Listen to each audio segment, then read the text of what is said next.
Welcome to Workhorse Wrestling Network. It is your boy ALW back with another Ring of Honor TV weekly wrap up. Quick review.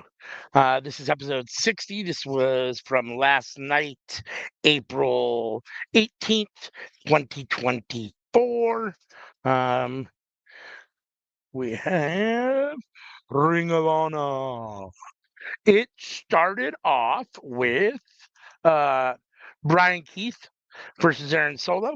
Brian Keith got the win here in a solid match. I was happy Brian Keith got the win. I'm a big Brian Keith fan, so I'm happy he got the win here. It's the first time I've seen Aaron Solo in a little while. He looked okay, but Brian Keith got the win. It was that you're going to hear me say this a lot if you listen to me talk a lot.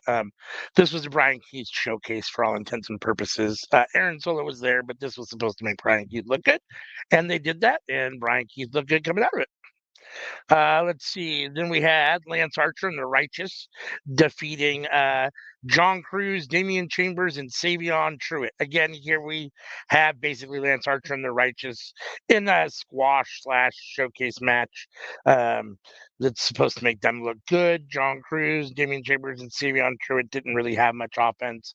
In fact, I'm trying to think in my head now. I'm not sure they had any real offense. So maybe this was just an all-out squash. I don't remember correctly, but yes.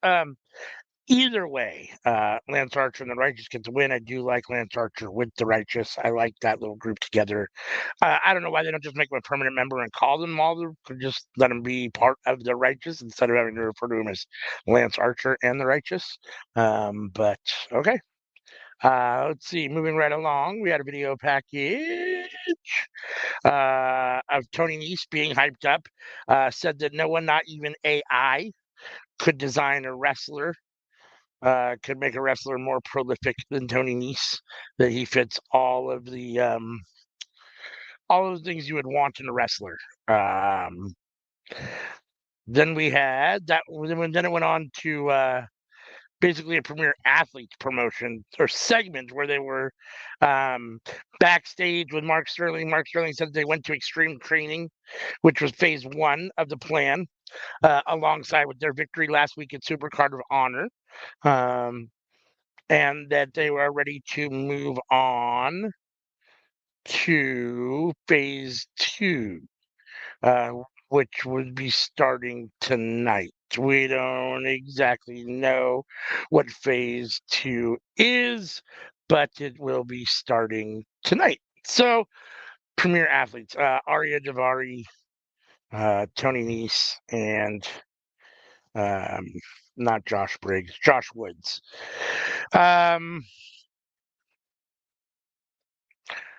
They all looked apart. Josh Woods is the best wrestler. Arya Davari and Tony Nese are mid carders at best. And although I do like both of them,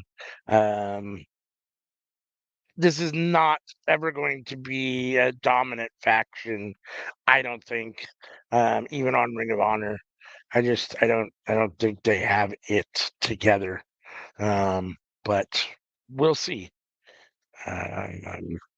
Yeah. Let's see. Then we had Lee Johnson versus JD Drake in a solid match in which Ian Riccaboni referred to JD Drake as he appeared to be the love child of Bam Bam Bigelow and Arn Anderson. I got a little pop for that. Or I popped a little for that. I'm sorry. Thought that was hysterical. Lee Johnson got the win here in a good, solid match. With Shane Taylor Promotions at ringside. Yeah, I enjoyed this a lot. I like Lee Johnson a lot.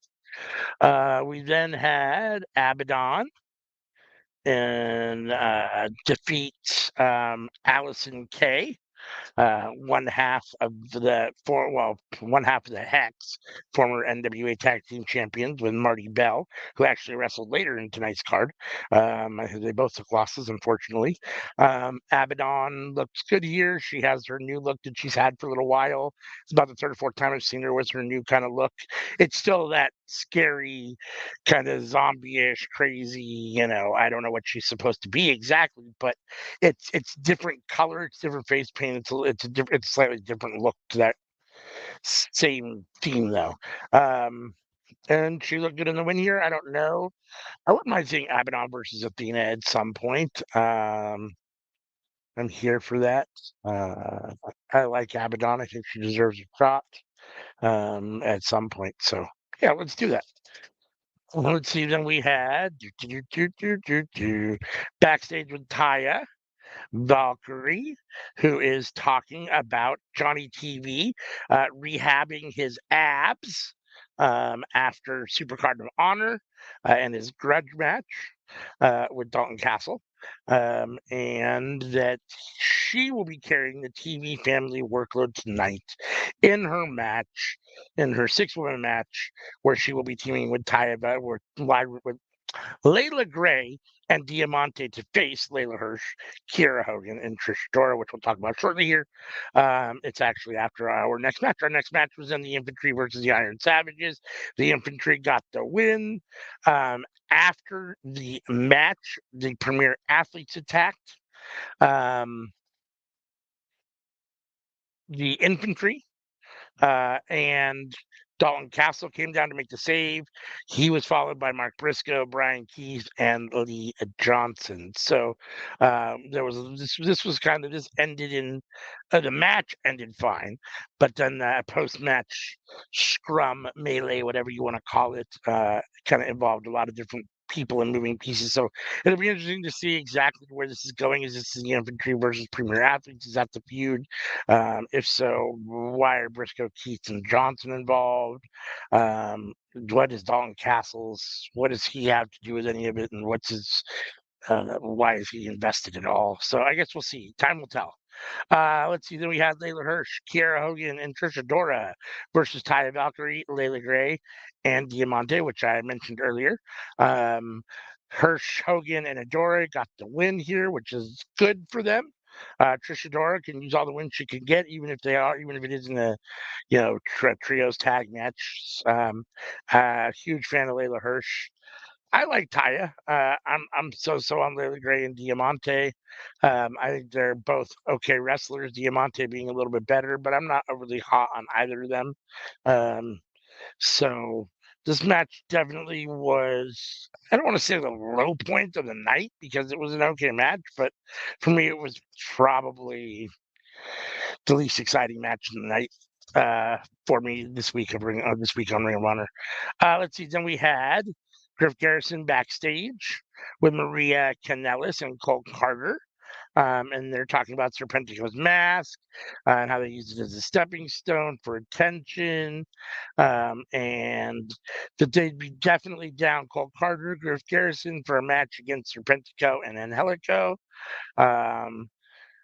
Maria is happy that Griff is confident and that he's going to need all that confidence tonight against Mark Briscoe and that he better get the job done, essentially. Um, so solid promo. I mean that these guys are okay. I mean that Cole Carter. I like Griff Garrison better than Cole Carter. Neither of them, I think, is definitely not great at the moment. I feel like they've been around for a while, but they're progressing.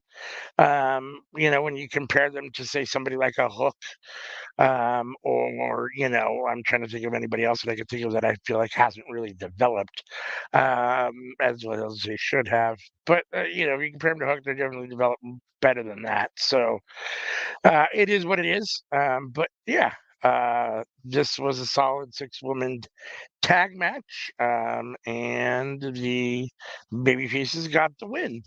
So, oh, I'm sorry, I forgot to change that. Yes, I was talking about Griff Garrison backstage. I apologize. I got caught up in what I was talking about here. So yes, Griff Garrison was backstage getting ready for his match against Briscoe and saying they were going to have a match with Serpentico and Angelico after being challenged by Serpentico and Angelico. Let's see. Then we had the Beast Mortos versus Nick Camarado. The Beast Mortos got the win in a fairly short match. I would say this match went about 5 or 6 minutes. Mortos looked really good. Nick Camarado has fallen a long way since his days with the factory, where it felt like he was getting a push like a year and a half ago. And then also even with the hat afterwards, this is just jobber Nick Camarado. So let's see. Then we had Lady Frost versus Marty Bell. Lady Frost got the win. This was the other half of the Hex that I was talking about. Marty Bell and Allison Kay, former NWA tag team champions. Solid tag team. Allison Kay can really wrestle.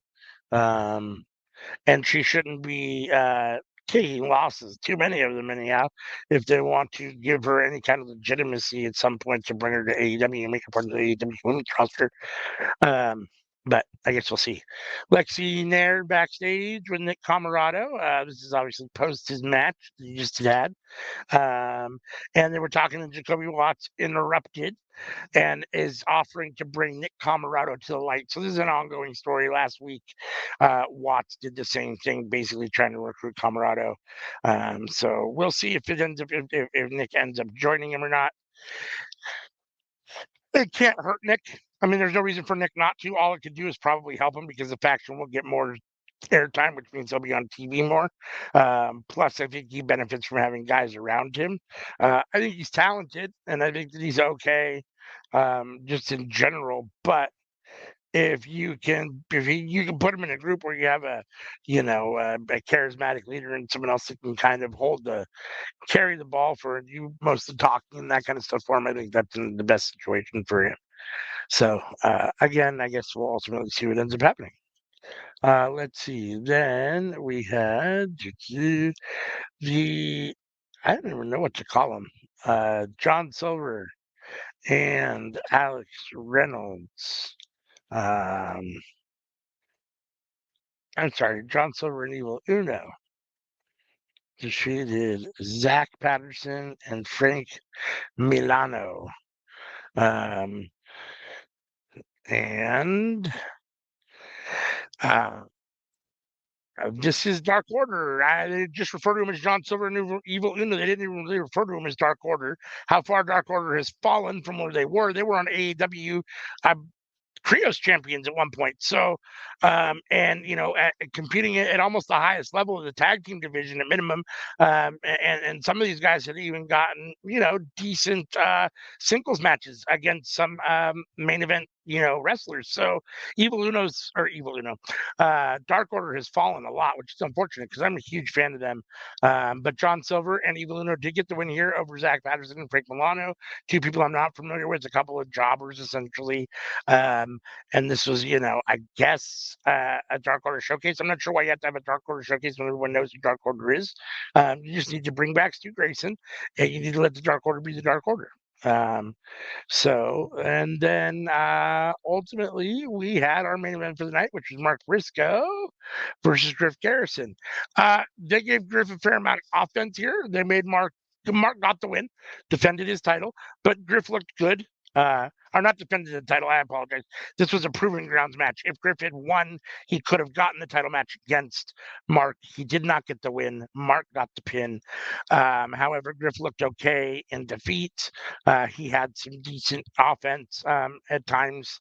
And he looks the part. Ultimately, however, Mark finished this relatively easily in about, I don't know, I want to say 8 or 9 minutes at most. It might have even been less than that, 6 or 7. But for Griff Garrison against the world champions, this is a good outing for him. The consolation prize is that he had a good outing. He has good chemistry with Mark. I think they worked well together. And who knows, maybe he'll get another match down the road again on a bigger stage. So that was this week's Ring of Honor. I'm just trying to think here. It was okay wrestling wise, nothing that really, really, really stood out per se.